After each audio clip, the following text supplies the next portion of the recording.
pagi? Alhamdulillah baik. Pak, alhamdulillah. Gimana keadaan sekolah? Alhamdulillah semua berjalan dengan lancar.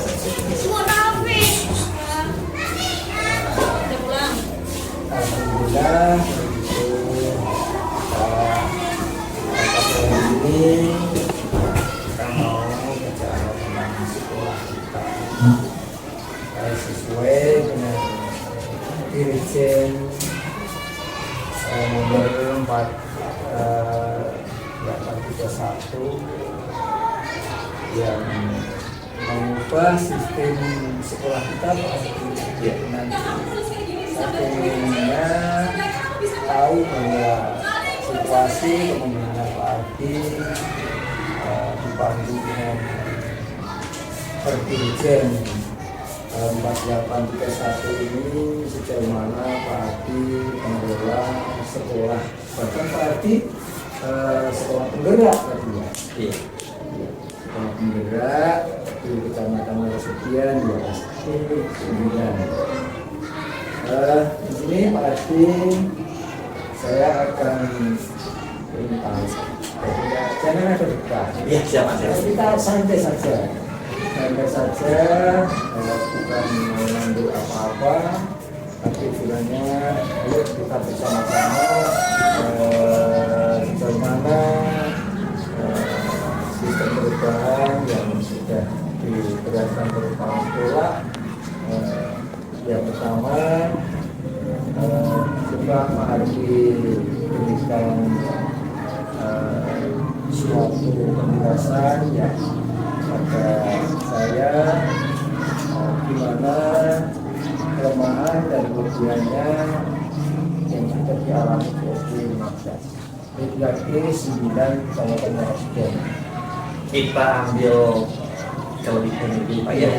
Kelebihannya dan juga di SD kita itu guru-gurunya 80% muda, semangat, kehadirannya. Saya rasa kalau untuk tingkat Muara Sungai termasuk ya yang paling baik lah dengan sekolah lain. Masih luar biasa Pak Adi, yang mendengar saja merasa bangga ya, selaku pengawas pendamping kalau ada respons itu. Terus kelemahannya Pak Adi? Kalau untuk kelemahan ya pertama ada beberapa guru kita yang usianya sudah mendekati pensiun, kan terkendala pemanfaatan IT Pak. Jadi ada guru yang buka laptop itu masih agak jarang gitu. Itu jadi PR buat kami. Mudah-mudahan kedepannya yang seperti itu jangan mulai hilang. Ya untung saja teman-teman kita selaku guru itu bekerja sama. Jadi yang nggak bisa dibimbing supaya menjadi bisa. Ya alhamdulillah sekarang udah mulai bisa. Ya kan nggak ada kolaborasi dengan guru. Awal mulanya iya. Mau siapa udah tua gitu kan. Ya. Tapi kita support lagi dengan teman-teman ya. Sedikit-sedikit sudah mulai bisa. Pendorong utama dari Pak Adi sendiri kalau mengatasi hal yang seperti itu. Biasanya kita kalau sekiranya guru-guru sibuk ya selagi saya nggak ada kegiatan kita bantu Pak, kita ajak, kita ajarin sedikit gimana cara buka Word, bagaimana matiin laptop, yang paling penting seperti itu Pak. Nah sudah bisa nanti tinggal mengembangkan. Kan ada beberapa guru sekarang yang kemarin pelaksanaan cetak rapot harus operator dan sebagainya. Alhamdulillah untuk tahun ini 2 tahun terakhir ini semua udah guru-guru udah bisa sendiri. Bahkan yang terakhir untuk kinerja aja semua guru wajib untuk mengisi data sendiri-sendiri. Baik yang muda maupun yang tua semua tetap kita bantu, kita buka akun mereka masing-masing. Paling tetap kita ingat, oh yang belum bisa ini ya. Sejauh mana fasilitas atau media tersebut apa memang itu dimiliki oleh sekolah atau pribadi guru sudah mampu mempunyai hal tersebut? Untuk laptop saya rasa udah 80% Pak, sekolah kita itu guru-gurunya memiliki. Terus juga dari sekolah juga kita punya ada 5 laptop sendiri Pak. Itu kita punya 5 laptop tambah 15 Chromebook itu sudah kita punya sendiri. Jadi kalau sekiranya perangkat guru yang bermasalah bisa pakai apa saja. Oh iya. Jadi dengan sarana yang demikian itu Pak Adi sudah gunakan secara maksimal. Lebih kurang seperti itu Pak. Oh iya, kalau ada kerusakan perawatan, Kalau ada kerusakan biasanya sekolah yang memperbaiki Pak. Jadi kalau itu kerusakan sekolah ya tetap sekolah yang termasuk memperbaiki. anggaran Iya, sekolah. karena kita ada anggaran perbaikan untuk sarana-sarana kan Pak, salah satunya kan ada IT dan sebagainya. Selain itu juga kita juga ada bantu, ada jaringan internet sendiri Pak, kita jadi pakai wifi sendiri, jadi mengurangi pulsa dulu, jadi jangan sampai terbebani gitu. Oh iya. Terus ini Pak Adi dengan implementasi kurikulum yang atau disebut IKN ini apa saja yang sudah dilakukan guru?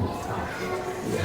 Kalau untuk implementasi kurikulum Merdeka, sekolah kita kan sekolah penggerak Pak. Jadi tahun ini masih kelas 1, 2, 4, dan 5 itu sudah menggunakan kurikulum Merdeka, sedangkan kelas 3 dan 6 masih kurikulum 13. Tapi kemarin kita tekankan kan di kurikulum Merdeka ada 2 rapor Pak ya, rapor pembelajaran sama rapor proyek. Jadi untuk sekolah untuk kelas 3 dan 6 proyeknya kita manfaatkan semua. Jadi dari kelas 1 kelas 6 kita adakan proyek ke-5. Jadi temanya kita kembalikan dengan guru dan wali murid dan siswa. Jadi mereka yang menentukan sendiri, kemudian pelaksananya mereka tentukan sendiri, tapi kita tetap ada tim koordinasi ke-5 tetap ada. Jadi semua berjalan dengan lancar.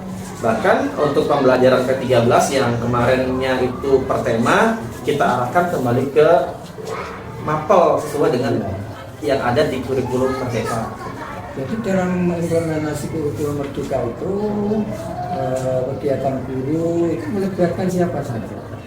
Kalau untuk kurikulum Merdeka, yang pertama guru dengan siswa, kemudian ada juga wali murid Pak. Nah, wali murid itu kan biasanya untuk menentukan tema proyek dan sebagainya. Kemudian ada lagi tim koordinator P5-nya diambil dari guru, dan juga ada beberapa orang dari kalau di sekolah kami ada namanya komite kelas. Jadi setiap kelas itu ada ketua komitenya. Jadi kita berkolaborasi dengan antara guru, siswa, dan wali murid. Jadi di samping ada komite sekolah, ada komite sekolah, Komite kelas. Ya komite kelas ya. Yang dari komite sekolah itu sudah apa saja yang dibuat dari komite sekolah? Kalau untuk komite kelas itu Bapak bisa lihat sendiri di depan kelas itu kita ada komite baca. Itu semua digagaskan oleh ke komite kelas. Kemudian di dalam kelas mungkin Bapak lihat lagi di dalam kelas itu ada komite baca sama kelasnya yang beraneka bentuk rupanya. Itu juga kerjasama antara guru dengan komite kelas. Jadi bukan cuma komite sekolah tapi ada komite kelas. Itu lebih pintar lagi karena kebutuhan siswa, apa yang diinginkan siswa itu kita sampaikan dengan komite kelas. Tapi bukan cuma sumber dananya bukan cuma dari komite kelas, tapi tetap ada dari sekolah yang sudah ada. Entah itu berbaginya 50%, 50% atau sebagainya, tergantung dengan kita dengan komite kelasnya masing-masing. Berarti sudah sangat bagus sekali dalam pelaksanaan IKN-nya, sudah melibatkan wali siswa, siswa guru. Terus kelanjutannya untuk para sekolah juga bagus sekali perkembangannya, gerakannya guru atas implementasi kurikulum. Nah, terus yang kelanjutannya gimana guru-guru dengan pembelajaran mandiri yang kaitannya dengan PNM? Oke. Kalau untuk tahun lalu Pak, kami baru sekedar buka Pak ya. Tahun 2022 itu hanya sekedar login, buka akun SIM PKB, aktifkan SIM PKB. Tapi kalau sekarang udah saya rasa hampir 70% guru-guru kita itu sudah memakai PNM Pak. Jadi banyak guru yang sudah mengerjakan aksi nyata, bahkan ada guru yang sertifikat sudah banyak Pak, lebih dari 8 mungkin ada Pak, ada 3 atau 4 orang, sisanya sudah bertahap. Jadi range-nya itu ada paling sedikit paling 3 Pak, paling banyak paling sekitar 8 sampai 9 orang, 9 sertifikat yang begitu. Jadi saya bilang udah termasuk signifikan lah Pak dengan kemampuan PNM. Dari kemampuan guru dalam belajar mandiri di PNM, tapi tidak ada yang dapat 8 sertifikat. Nah, apa ada guru yang belum sama sekali dapat? Ada satu Pak, Ada satu. masih ada Apa satu. kendalanya? Saya rasa kendalanya itu mungkin karena niat. Jadi kalau segala sesuatu niatnya nggak tulus kan pasti hasilnya juga nggak maksimal. Itu ya itu PR juga buat saya. Ya. Terus langkah Pak Adi ke depannya gimana menghadapi guru yang seperti itu? Oh ya, kemarin itu kita baru mengusulkan kesepakatan kelas Pak. Saya punya target itu setiap bulan minimal 1 taksinya Pak Ade, 1 aksena dan dibuktikan dengan sertifikat PNM. Jadi kalau teman-teman sepakat kan, nanti kita ajukan bersama, kita sepakat bersama. Jadi target kita dalam 1 bulan minimal 1 aksi nyata dan dibuktikan dengan sertifikat PNM. Itu kan jadi progres bagus tuh Pak sebenarnya. Memang agak mengikat, tapi hasilnya kan untuk kepentingan bersama. Iya, betul. Adakah keluhan guru selama mengikuti, selama mendapat sertifikat pengelolaannya, apa yang sering terdengar oleh Pak Ardi dalam guru yang ada yang merasa keberatan atau semacam keluhan? Ya, yang jelas kan kami kan kemarin kan kombel kita kan di hari Rabu Pak setelah pulang sekolah. Yang jelas tuh kadang-kadang guru bilang, Pak waktu ini kok lamanya sekolahan gitu kan dibandingkan dengan itu juga jadi PR juga buat kami. Tapi kalau nggak seperti itu nanti kita nggak belajar Pak ya kan. Memang harus ada yang dikorbankan. Mau dapat sesuatu kan pasti ada dikorbankan gitu Pak ya. Jadi ya mau nggak mau ya, tapi lama-lama sudah terbiasa. Ya berarti manajemen Pak Ardi bagus terhadap guru-guru, karena kalaupun ada kendala Pak Ardi sudah bisa mencari jalan keluar ya, dengan tidak menekan guru atau mata guru. Untuk kelanjutannya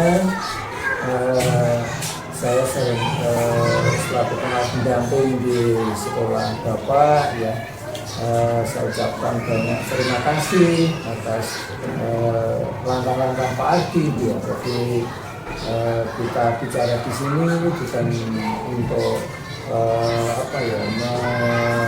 menguji atau apa, tapi ayo Pak Ardi dalam kegiatan yang baik ini sudah manajemen yang baik ini perlu dikembangkan terus ya. Kalaupun ada kendala ya nanti kita akan bersama-sama berkolaborasi dengan sistem daring atau luring ya, yang atau sebelum kita bicara bagaimana Pak Ardi kalau ada guru yang kiranya kok tidak memenuhi kriteria yang Pak Ardi harapkan atau kawan-kawan harapkan, sudahkah Pak Ardi melaksanakan coaching terhadap guru atau supervisinya bagaimana? Kalau untuk saat ini Pak, pendekatan pintar. Jadi kita sampaikan dulu berdua, tidak secara formal gitu ya. Kalau secara formal kan kadang-kadang guru-guru kan takut Pak, ayo kita isi gak, kadang-kadang kita ajak ngobrol pelan-pelan secara nggak langsung ya. Kalau kata orang sekarang nanti coaching ya Pak ya. Jadi kita tingkatkan walaupun nggak ada apa fisik dan tulisan nggak ada, tapi tetap kita gali secara ngobrol biasa, tapi itu bisa dibilang coaching. Nah jadi kita gali nih apa nih kelemahan ibu, bahkan solusinya kan bisa kita lihat yang membuat solusi bukan saya selaku kepala sekolah tapi guru sendiri. Jadi secara nggak langsung tuh guru-guru menemukan solusinya sendiri. Ya, saya maksudkan tuh untuk membuka supaya guru itu mau kolaborasi dengan kawan, menerima kebijakan sekolah, ya, menerima program-program pemerintah. Jadi kan ada itu pernah kita dengar guru yang nggak mau, mau berubah, kan terpaksa hukumnya harus berubah. Terus Pak Ardi selama ini kan sudah terprogram ya di 2023 ini. Iya Pak. Nah untuk ke depan 2024 ini sudah jalan ini ya, di bulan Januari awal. Nah program ke depannya bagaimana dari hasil yang sudah bisa dilaksanakan di tahun 2023? untuk depannya bagaimana program? Nah, kan sekarang kan anggaran pos kan berkurang. Artinya itu kan pemanfaatan gaji guru kan sudah berkurang Pak. Yang kemarin untuk pembiayaan dana honor kan besar Pak. Iya. Nah sekarang kan sudah berkurang. Jadi sisa anggaran itu manfaatkan sebagai peningkatan mutu guru. Jadi kan di PMM banyak Pak. Maksud saya itu kan tahun ini kita fokuskan dengan pemanfaatan PMM. Jadi anggaran kemarin itu anggaran honor guru kita anggarkan untuk kegiatan di kompel kita, jadi untuk menutupi konsumsi dan sebagainya kita akan ke situ. Karena untuk mendapatkan narasumber juga ada kemarin kita anggarkan di atas Pak, di atas untuk narasumber supaya peningkatan kompetensi guru meningkat. Selain itu juga kan sarana prasarana juga mendukung. Kalau kata orang itu kalau sekolahnya nggak nyaman, pasti pembelajarannya nggak akan berjalan dengan baik. Jadi tahun ini kita fokuskan ke kompetensi guru kita tingkatkan, PNN kita jalankan. Kalau masih ada anggaran yang tersisa, kita program kita yang di RKS kemarin untuk menekan narasumber kita jadi berarti Pak Ardi sudah sistem perencanaan berbasis data. Iya. Terus skala berbasis data yang begitu kalau diambil berarti untuk kompetensi guru, bagaimana literasi yang sekolah kita yang perlu. Kalau untuk rapor mutu tahun kemarin Pak, alhamdulillah di rapor mutu kita itu semua progresnya naik. Tapi yang numerasi kita itu bukan merah Pak, tapi orange. Yang artinya ada progres peningkatan dari tahun sebelumnya. Jadi rapor mutu kita kemarin pas kita cross check bareng-bareng dengan Dewan Guru itu progresnya lumayan bagus Pak. Jadi kalau untuk Muara Sudian SD kita termasuk progresnya paling baik Pak. Ya, walaupun nggak hijau semua, tapi progresnya baik. Kalau di SD 10 kemarin hijau semua Pak, tapi progresnya turun. Kalau kami walaupun tidak hijau semua, ada orange satu, tapi progresnya ya. Jadi kalau sudah perencanaan berbasis data, ya Pak Ardi program itu skala prioritas sudah ditentukan. Bagaimana Pak Ardi membantu kawan-kawan guru, misalkan menekankan tadi kayak di PMM, ada kegiatan di P5-nya. Ini apakah ada dialokasikan anggaran? ada Pak. Jadi untuk setiap kegiatan kayak Kombel dan PMM, kemudian untuk P5 itu sudah kita anggarkan. Sudah kita sisihkan berapa nominalnya, mungkin nggak banyak, tapi setiap tema dalam 1 tahun kan 2 tema Pak kan ini kan sudah kita anggarkan masing-masing. Jadi mau ke apa kita kembalikan dengan tim koordinator project. Ya ini untuk yang terakhir Pak Ardi ya, karena sekarang ini ada program atau ada istilah disiplin positif di sekolah. Bagaimana disiplin positif di sekolah kita? Disiplin positif ya kan, kalau dalam kata istilah disiplin positif, kalau kita tidak melaksanakan berarti ada yang kita ambil haknya. Iya. Kita ambil contoh misalnya kan kalau untuk disiplin positif kan sanksi tidak diperbolehkan lagi. Jadi sekarang kita berikan contoh, artinya kita memberikan contoh dari gurunya. Kalau gurunya, misalnya kalau gurunya berangkat jam 7.30, anaknya datang jam 7.20, kira-kira mana yang lebih baik, siswanya atau gurunya? Yang secara tidak langsung memang agak menekankan guru, yuk datang pagi supaya kita berikan contoh yang baik buat anak-anak. Kalau gurunya datang pagi, insya Allah anak-anak juga akan lebih baik, lebih disiplin, baik dalam disiplin waktu serta dalam disiplin berpakaian.